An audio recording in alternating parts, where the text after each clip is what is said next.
How's it going, everybody? Today I want to talk about some of the options you have to adjust your windows and some of the things that can be understood there. So I just threw in a handful of windows here. You can see I've selected this one, and we'll adjust and adapt it. So here, up here is just your width. So let's say you wanted to make it, 4 feet. So you can do that really easy.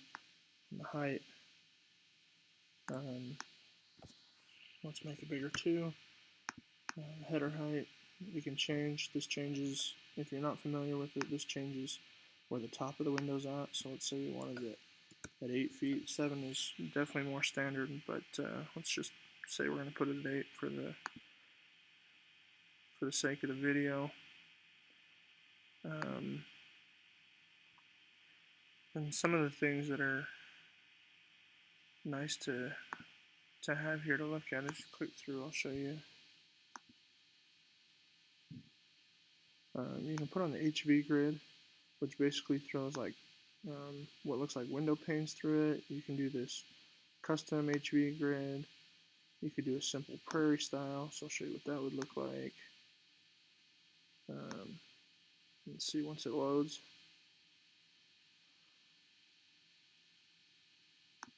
There we go. So we've got this neat kind of decorative trim and framing going through the glass. And then there's like I was showing, there's the just more traditional HV grid. There's a bunch of other options. But as you go through those settings, you have a lot of freedom.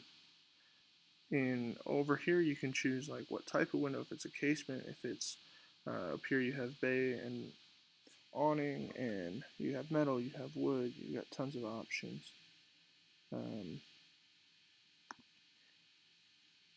And so you can totally customize this stuff to make it what you want.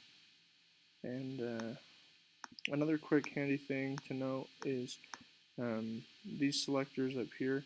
These change the view, so this is like a top down. This is I guess that's better set as the plan view. This is the front view, so what it's going to look like in the front. So for example, if you, before loading it into 3D, if you wanted to know what the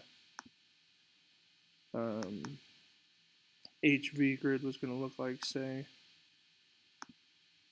you could set yourself up to have that oh boy, I went too far. You could set yourself up to have that HV grid, and then you could come back up to the preview, and it should load for you. There it is. It'll show you what it looks like if, and you can decide if that's what you want. You've got other options, like you can see it in more of an isometric view. What do they call this one? 3D. And then you can preview. This is just the preview image. Basically gives you the general shape and plan for it. Like if we were to go to this casement, this one's a little different, and it's got this break at the bottom. But yeah, lots of stuff to play around with the windows. And this is, obviously these view selectors here aren't just for Windows. These will be for all the components you have, and it can be really helpful to help you get a better idea for what you're changing without having to load it into 3D or into your plan. It can just help you do it right here from the selection settings box. So there you have it.